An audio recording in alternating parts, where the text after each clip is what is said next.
So again, thank you so much for being here on a Saturday morning. That's pretty huge for us to have a live audience to test this with. So we're really excited to be here. So I think as someone mentioned, you received the cases this morning, right? So you might not be too familiar with them. Yeah, so the Mark Juarez case, yeah, perfect. So, but that's okay, because first of all, we're not going to talk about the case. We're actually going to do a little pantomime. Does anyone know what a pantomime is? Has anyone been to one? So it's really popular for children. It's a live show. It's a live play, and the audience usually shouts out suggestions. It's almost like an improv show. The audience kind of gets to decide where the show goes. So that's what we're going to do here today. So we have the main character in the case here. We have Mark Juarez. Yeah. So you're going to kind of get to decide what situations in the case you want to see unfold so that we can really get to see some of the options and some of the decisions, the possible decisions that he could make. So has anyone seen this diagram on the board before? It's also on the front of the case. Does anyone know what this is? Yeah, massage tool. Yeah, sorry, what was your name? Amelia, yeah. So I don't know if anyone heard Amelia. She said a massage tool. So they're quite common these days. They usually have a little ball at the top where you grab it. And they have 4 or 3 sticks with smaller balls coming out of them, and you can use them to massage someone. I think we're all familiar with them. But I'm going to ask you to put that aside and pretend like you don't know what they are and you haven't seen them yet. So Mark, I don't know if anyone has gotten this far, but Mark has designed this tool. But Mark doesn't know what to do with it yet.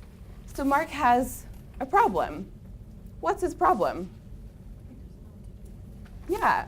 So he doesn't know who to sell it to. Exactly. So Mark, what's your problem? Well, I am a massage therapist from Germany. I have been a massage therapist for over 10 years. And my clients tell me that I'm a wonderful massage therapist.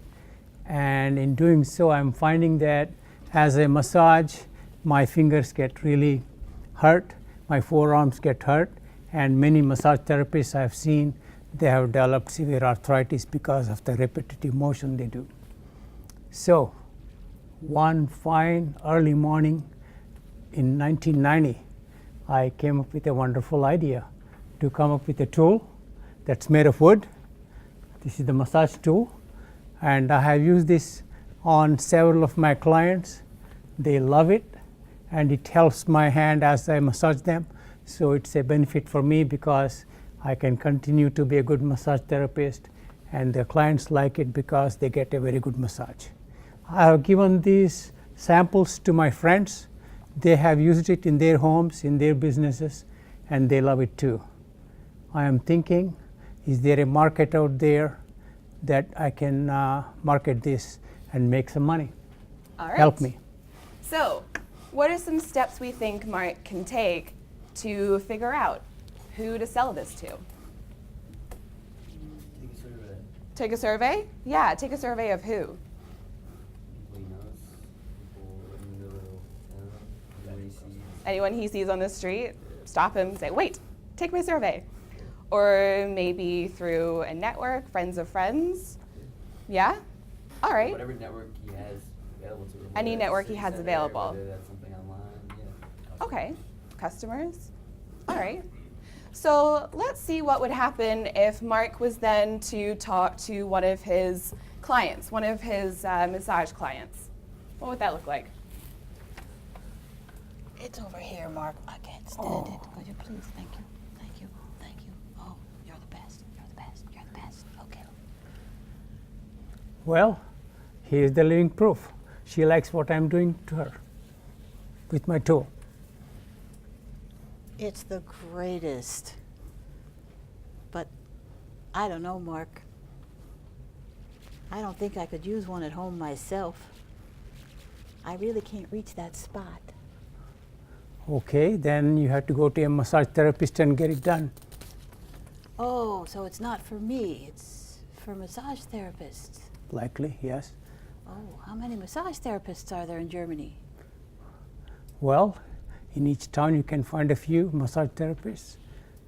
So there is a market at least out there for me to sell that tool to those massage therapists. Okay, I don't know how many though. All right, so if we think of this in terms of impact and feasibility, I've drawn a diagram here with impact on the y-axis and feasibility on the x-axis.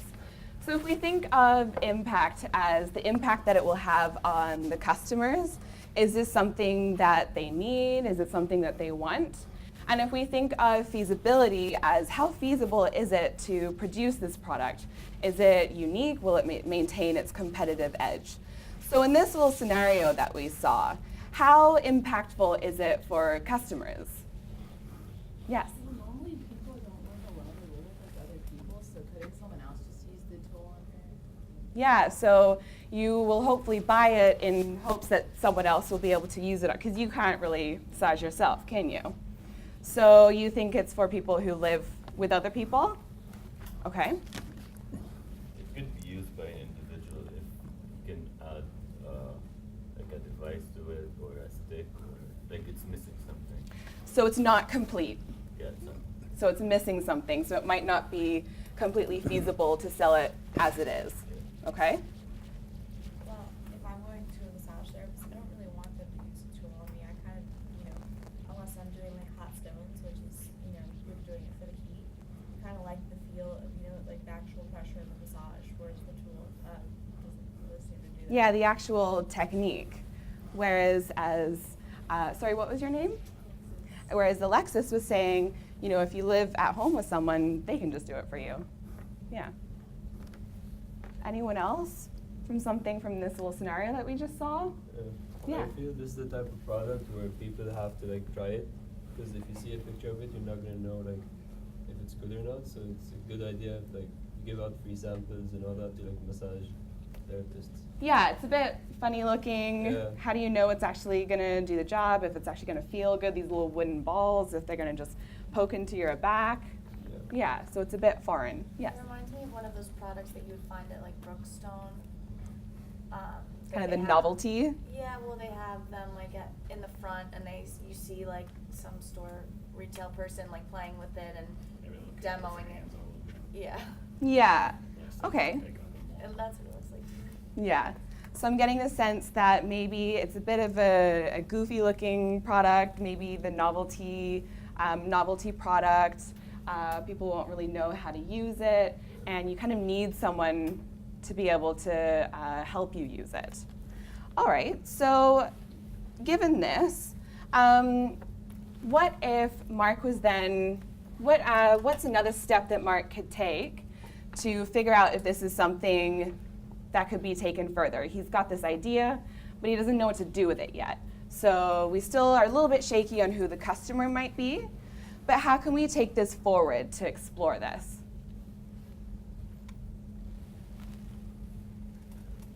Yeah. Maybe there are similar products like this. So see what else is out there? Yeah? Maybe not just hand out samples to his massage therapist friends, but also maybe hand out samples to your customers as maybe a maintenance thing, because a lot of times, you have to keep going back to the massage therapist, to keep relaxing, say, muscles. Yeah, so take it home, try it for yourself, and maybe give some instructions. Yeah? Okay. Sorry. I was just saying, do a Patent patent search. search. Okay, why do you say that? If someone owns the patent, it's pretty hard for them to sell it. Yeah. Okay. Well, let's see if how Mark does when he tries to go on this search. So let's see if Mark, how this conversation goes with Mark and the patent officer. Well, Good morning, this is the patent office. What would you like to patent? I have this wonderful wooden massage tool I have developed, and I have found that it really works well on my clients, and I see a nice opportunity for me to patent it and then sell it worldwide. So it's a ball and some other balls, and they're connected with sticks. Yes. Let me check. I'm sorry, the lollipop has already been invented. Oh, so sad to hear. No, you cannot have a patent. Oh no. So it's a really simple design. It doesn't really warrant a patent. It's some sticks and some balls glued together. It's not very complex. He's also distributed it to some of his friends, so he's kind of gotten this design out there already. So maybe it's not feasible in terms of protecting its uniqueness. So maybe the unique construct, but again, it's a pretty simple design. What are some other ways he can explore this product, see where it would be most useful? Yes? Is this modern, current times? So if we think of this, Mark really invented this in the 90s. So if we think back into the 90s. I was gonna say maybe Kickstarter, but. Yeah, so the internet's just coming around. Anyone else? Trade shows, Trade shows? anything like that. Yeah, what kind of trade shows? Therapy, massage. Okay, yeah, so maybe he's communicating to other masseurs, other chiropractors to see if it's something useful that they can incorporate into their practice. Yeah, okay. So we already know that Mark has distributed it to some of his colleagues. So let's see Mark chatting with one of his colleagues and see how the colleague appreciates it. I think the colleague is just getting ready. Welcome to our spa, dude. I have a wonderful massage tool that I want to sell it to you. Oh, we love the human touch, dude. We don't do Oh, wood yeah. here. We're not that kind of Oh. massage parlor. This really works well. Why don't you try it? I don't know, dude. We like the human touch here. So sorry to hear that. Maybe we could buy like one for the whole parlor. What does it cost? Oh, it's about $75. Dude, it's 4 balls of wood and 4 sticks. But No it's, sale, dude. oh, You're messing up my chi. Okay, so what happened there? Yeah, so they're not really into it. It's not really something that they think is going to be useful for them. I would just buy this for my house, honestly. I wouldn't, when I go to a massage, I'm paying you to use your hands and like actually massage you. Yeah, so that you think this is something for at-home use, and you'd be happy with just that. What if he took it a little bit further and developed a whole brand around it? So we can think of, I don't know if anyone's trying to think of something on top of my head, like the Tracey Anderson method. I'm not sure if anyone's heard of that, where it's this woman and she's started an exercise class and she's taken it further with videos, and now she sells yoga mats with her brand on it. What if Mark Juarez did something like that? Do you think that would be feasible? Yeah. Yeah? Why do you say that? Because there's already more stuff like it out there, so creating a brand and having an image gives you more value over other competitors. Yeah. So even if he priced it higher, he can still sell it because he has a brand behind it. Yeah, so it increases its brand, its Yeah. value. Honestly, I still think it'd be sort of a niche product, just because, you know, people who get massages typically get them from 1 or 2 places. They get them from their partner, or they go and they pay for them. And if they're paying for them, they don't want a tool. No? And if they get them from their partner, they may not be spending the money for the brand. Okay.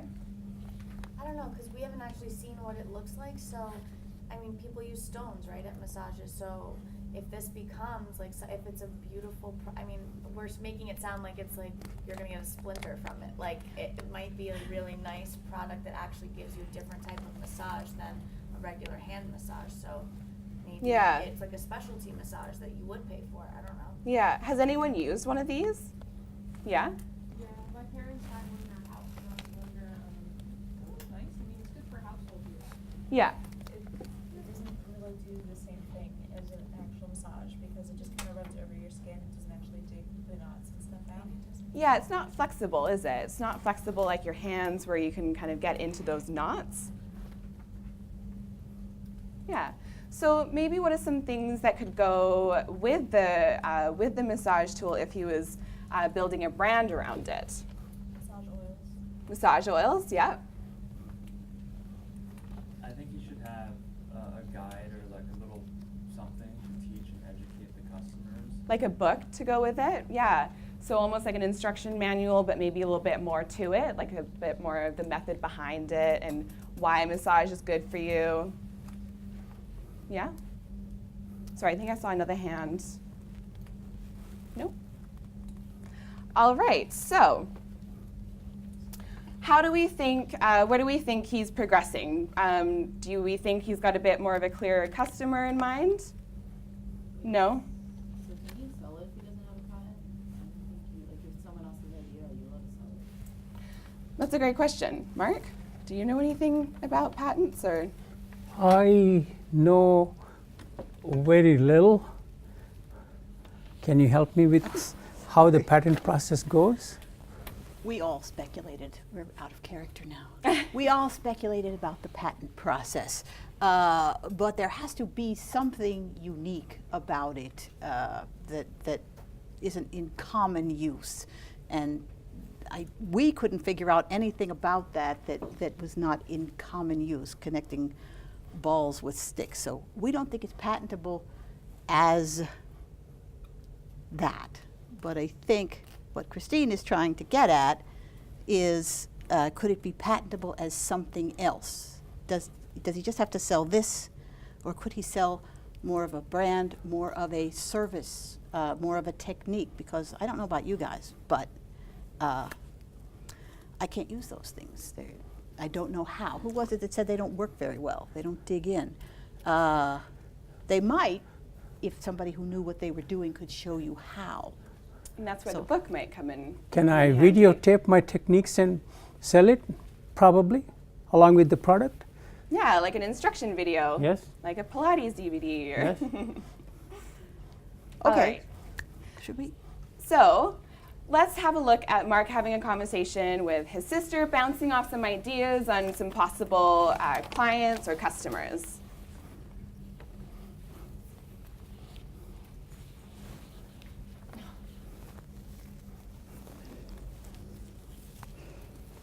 Marky, it's been too long. Oh. Mwah. Mwah. What have you been doing with yourself? Oh, I have been a massage therapist in Germany. I have been having a wonderful business. I have invented a beautiful tool here that Never I use. growing up, always the Peter Pan. Oh. And another one of your harebrained schemes. How nice. Don't you like it? Let me guess, you want money. Yes. Uh-huh. Fine. Let's work up some numbers, shall we?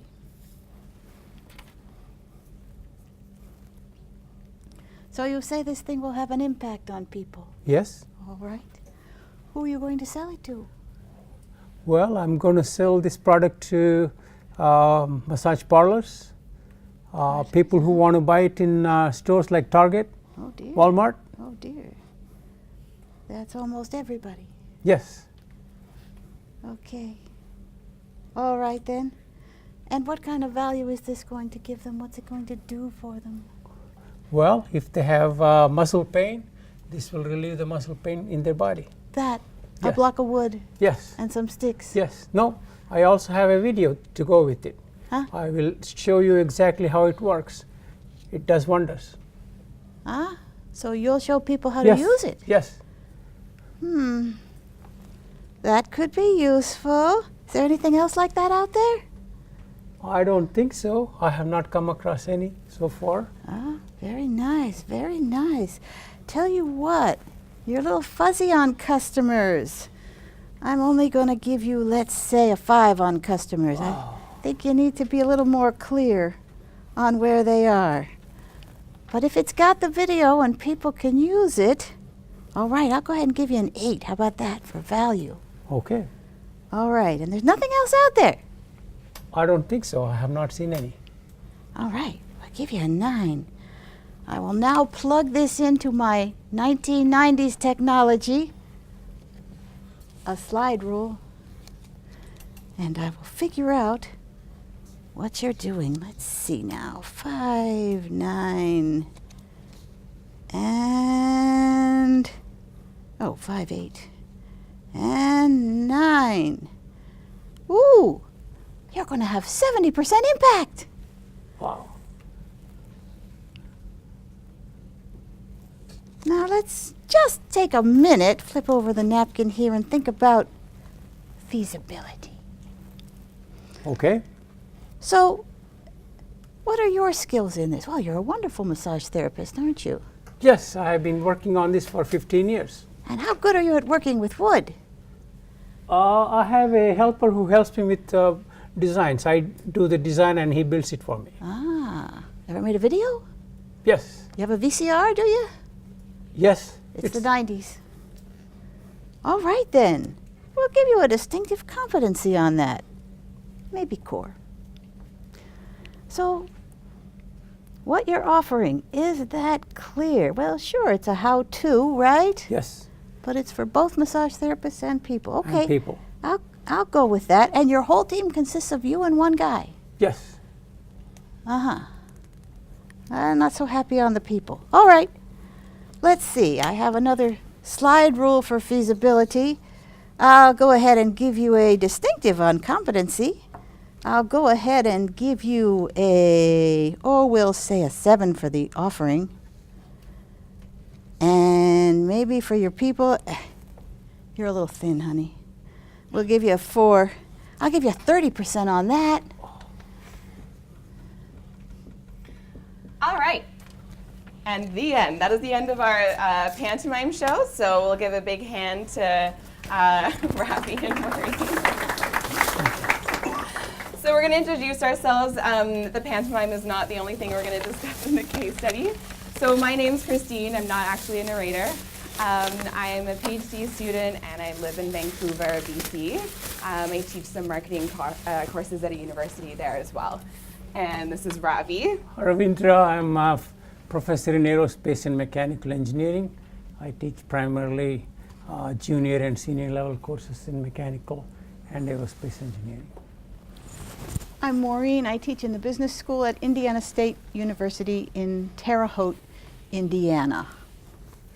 All right, so before we move on, I'm just going to quickly wrap up this impact and feasibility matrix. So as Maureen, Mark's sister was pointing out, so she figured the impact was quite high.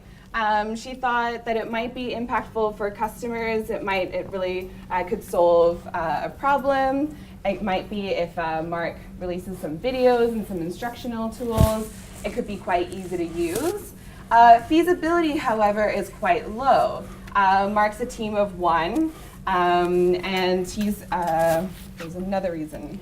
He doesn't really have his customer group that well identified. Now, I should tell you, these slide rules are real, and I did not invent them. They were invented by somebody else as part of an innovator kit.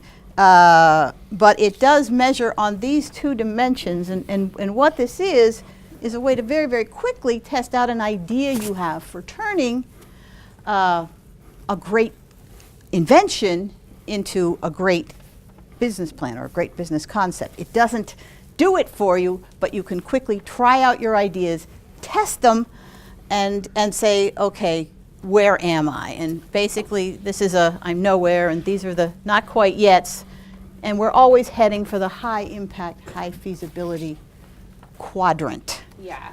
So this is the ideal quadrant that you want to be in, and we can see that Mark isn't quite there yet.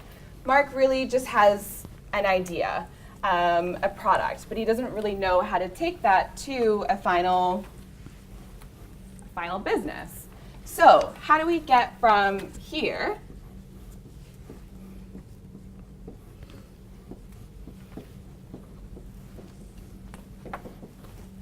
to here?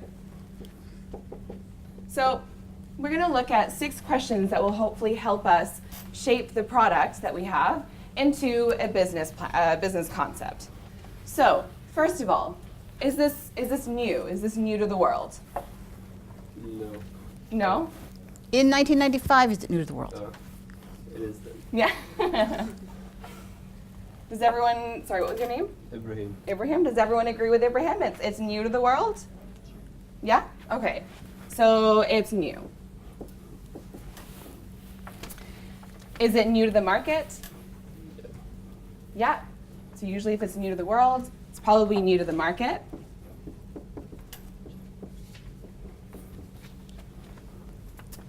Is it a new product line?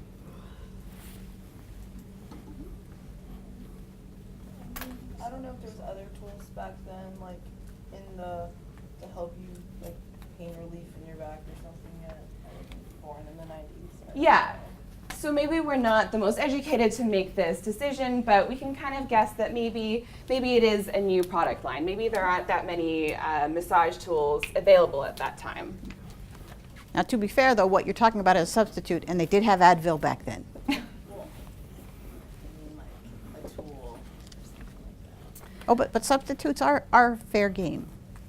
Is it a new application of an existing product or service?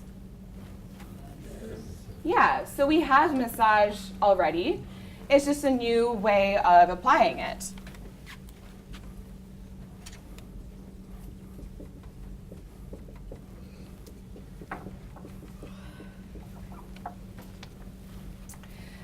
Does it significantly reduce the cost of an existing product or service? Yeah?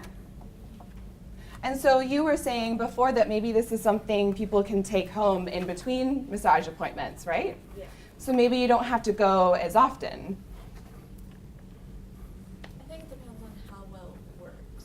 Yeah. And it depends on how expensive it is, because you were saying, well, you can make it a brand, and you have to now get this video and this book in order to use it, and however much the whole costs. I mean, it may just be cheaper in the end and go one extra time, in between services instead of spending all this money on a tool that you may not be able to use very well.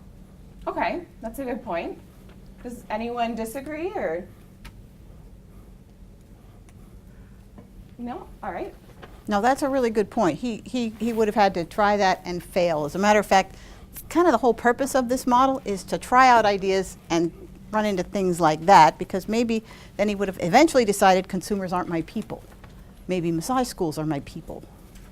Or maybe established parlors, which didn't work out for him that well. But I guess the point is this is not a one-shot deal. Kind of the purpose of going through this model is to say we have to experiment. We have to experiment again and again and again and kind of inch our way to where we want to be. And what was wrong with that iteration? What was wrong with that iteration? But I think you make a good point. A lot of people have these in their homes, and how many use them on a regular basis? Exactly, yeah. Yeah, so there's some evidence for us that we would have to then take back and say, okay, well, who would actually want this and use it and maybe be a repeat customer? Does it improve an existing product or service? It's an No. alternative service Alternative service? Okay. instead of a direct competitor. It's an alternative. What I call it. Totally different to. Well, there's a thing in entrepreneurship that they taught us that was something that's called an alternative. I think it's an alternative something, like almost like a competitor, but it's not like the same competing thing. It's more an alternate to what you're already using. So like a psychologist versus medication, a psychiatrist and a psychologist are alternatives. So They're not a direct. supplement almost? Yeah, there's a word for it. I'm not remembering what it is, but kind of. Okay. So 'Cause like you instead wouldn't- of a massage, you could use this, and that's an alternate.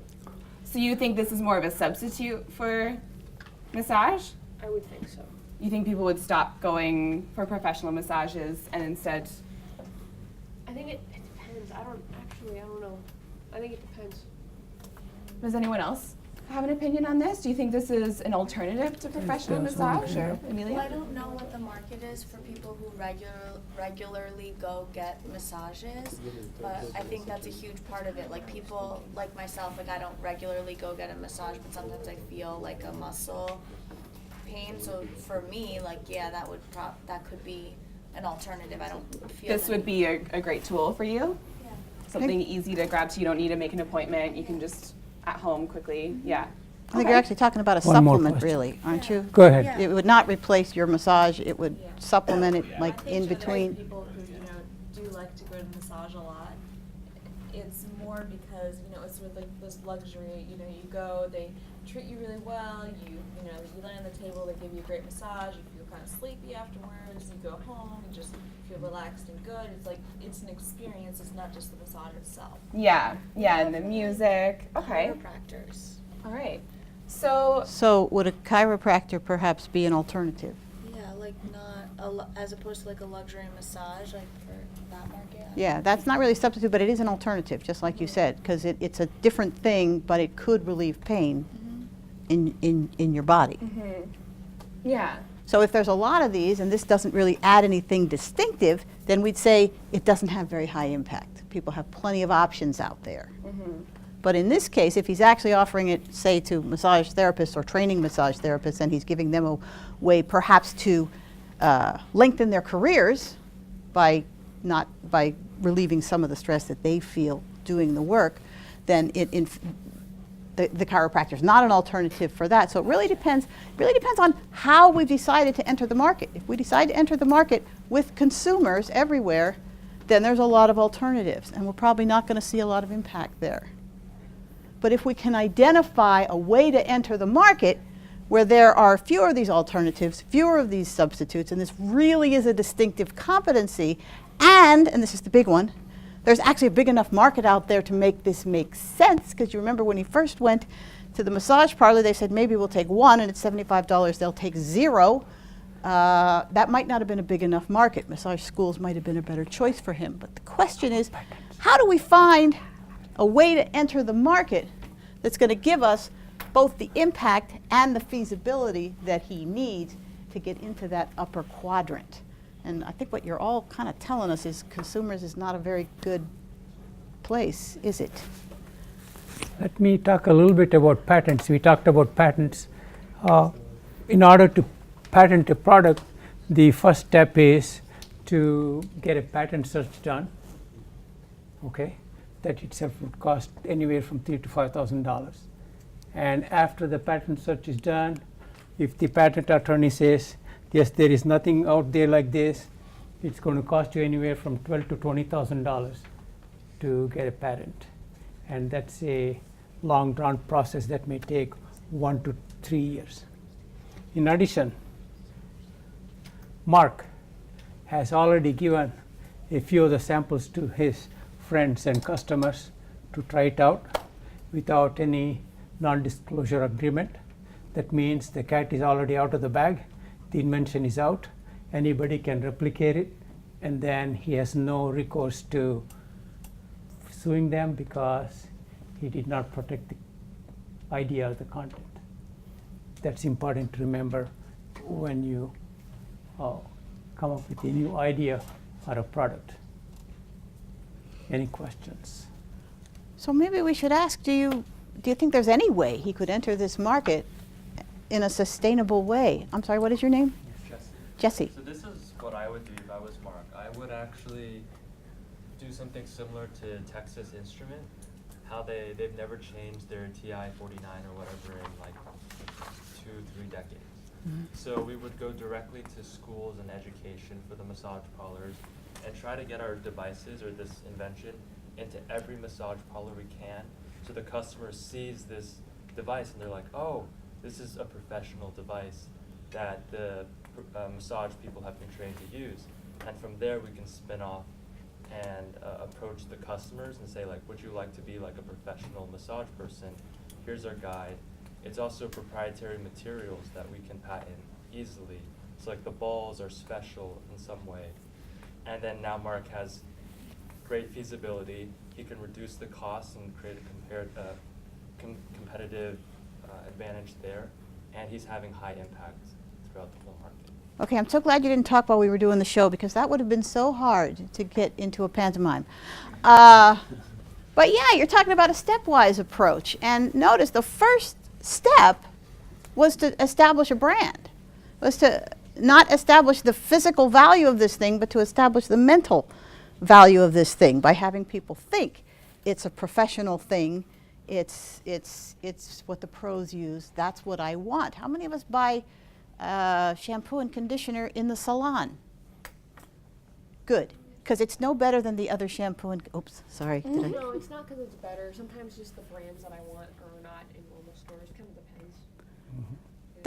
That's possible, but what they're doing is they can charge a lot more for that because they've got it in your mind that this is something special. Now, if we can't get it codified into law that this is something special, which I'd say we can't, getting it in people's minds as something special can be just as good, can be better. I didn't bring my purse today, but it's a Fossil purse. No, is it Fossil? Yeah, well, Fossil is the brand that makes watches. Okay, now Apple makes watches. But some people buy things because they're retro, because they're special, because they have that certain, I don't know, country feel or something. If you can get something into people's minds and say, this is the natural way, this is the good thing, then you could create value for this item that doesn't really have a patentable value, but it could have a psychological value. And now it's Jess, correct? And what Jess is saying, we could do this as a two-step process. Maybe even the first step wouldn't make us a lot of money, depending on how many we sold. But if they were seen enough that we could then later make this something that could appeal to a larger market, then that might take care of the biggest problem that he has, which is his feasibility problem, which is kind of getting enough people that actually want to buy it. That was how many of us think Jesse's idea has maybe a chance?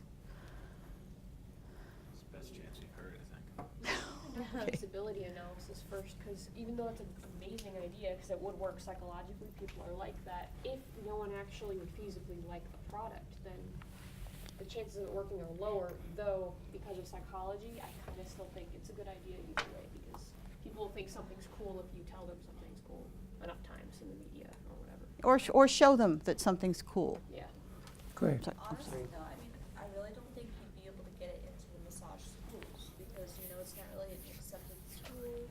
You know, there's not really anybody to train them except for the inventor. So the schools themselves aren't going to, you know, specially train teachers to teach their students how to use this. Yeah, one of the issues on this model that I was using talks about the team, and him and one guy to make the wooden tool isn't going to cut it when it comes to him. He would actually need to train teachers to then go out to these massage schools and say, here's how you do it. Maybe not work at the massage schools, but go around to the massage school. So he has a lot of thinking to do in terms of organization, and that's another reason why he's way low on the feasibility scale. It's also another problem. People in massage schools are your age, and they don't have arthritis, and they're not worried yet about not being strong enough to continue in their career. A lot of the people that are going to actually want to use this product are, shall we say, the more experienced people. But some of the more experienced massage therapists, I assume, are the ones who get a lot of clients that might trust them, et cetera, et cetera. So we'd have to think about that. The feasibility study, yeah, you know, I've been going through here and saying, well, I guess you could reach this many people, but that's not the right way. We would actually have to do surveys, studies, et cetera. Okay, now you are. Yeah, so I think this kind of product is more like a mass market thing. So he should outsource the production to China and then do infomercials. Okay, but it's the 90s. Wasn't there infomercials? Yeah, there were definitely infomercials. Yeah. You got me there. So he can do that, and then it just wasn't as much outsourcing to China. I guess it was coming on. Yeah, so lower production costs, so you can bring the price down, and then infomercials to educate the customers. And then if the customers catch on to it, then he can go to the massage parlors and tell them like, hey, like people like to use this. You can have it in your stores. Okay, and your name is? Ibrahim. Ibrahim. Yeah. Okay, so we have Ibrahim and Jess. They have the same idea in perfect reverse order. Which one do you think is more feasible? I think his. simplicity of the product, for me personally, looking at that, I would see that, and of course I'm used to seeing that as mass market. That's a mass market product. So maybe that's where I'm coming Right. from there. But it's 1995 now. Jesse had a point. So like we all had to buy Texas Instrument TI-49, and lots of these professionals. So in a massage school, I'm thinking that there's a person, a professor on top, right, who teaches all the students, and the professor knows that arthritis and all this thing is a problem. So we tell the professors, hey, like we have this device that can help your students not have the same issues you have, and they try it out, and the professors think that it works, so they require all their students to buy it as well. And then we've created something like TI where we all have to use the same calculator. Yeah, Jess is definitely into the wedge. We're all faculty, and I can tell you, we have booksellers wanting us to come to focus groups and everything else because they want us to make all of our students buy their $150 textbooks. So if you get the right wedge, yeah, if you have like a massage teacher that says, all my students will get this and use this and learn how to use it, you could be branching out from there. Yeah, go ahead. But then the thing is, he can't patent it, so there's no point. Someone can copy him and undercut his price. So that's why having an infomercial, being first to market, real quick, is a better alternative. Yeah, have you like read the Blue Ocean Strategy? Yeah. Yeah, so what Abraham is doing is going for a huge, what they call catchment, right off the bat. And hopefully you're saying get the brand established. Yeah. Actually, you're both talking about establishing the brand, but one as a massage therapist brand that people might want to pick up on, and one is everybody's got one, you should have one too. Megan. I was just going to add to his too. Another point with that is the people that come into massage parlors, depending on the percentage, might be lower than we think in terms of the whole population. So actually, that's another reason his might work better, because maybe you go into a massage parlor, but they never do, therefore they never see it. And maybe you talk about it, but maybe you don't. So it kind of depends. This one's a little more, everyone sees it, and there's a bigger chance of it catching on. So I think we can all agree we're stuck on feasibility, and we're speculating. Because we don't know if people going to a massage parlor would want the tool their massage therapist use, or if they would say that's what you're supposed to do. We also don't know if this thing is all over the place. Would high-end massage teachers say, well, what's the point of teaching my people to do that? My whole job is to give people something special when they come in here that they can't get at home, that they can't get for their spouse. I'm sorry, you are? Samantha, yes. And honestly, I mean, I don't really see massage teachers adopting this, just because even when you go to a massage and get, say, a hot stones massage, at least half the massage is still, done with the hands, not just the stones, because I think part of it is just being able to dig in and loosen those knots and, the maneuverability of it, and I don't think that tool's gonna do anything that hot stones or the hands would. Yeah, the tool mechanizes, even a wooden tool, really mechanizes what has come to be seen as a very touch service. I don't know how to say that. But a massage therapist might say this is the first step toward replacing me with a computer or replacing me with a ball and some sticks. So they could feel threatened, just like the retailers that we saw earlier might have felt threatened by that great big box that might have favored online sales, which were coming in at the time. So, yeah, again, I think his only shot really was the psychology angle, though. Now, whether that was getting a high-end name and then making everybody say, I want it, or getting everybody to have it and say, what, you don't have one? Fidget spinner. Yeah, but we give out fidget spinners at orientation.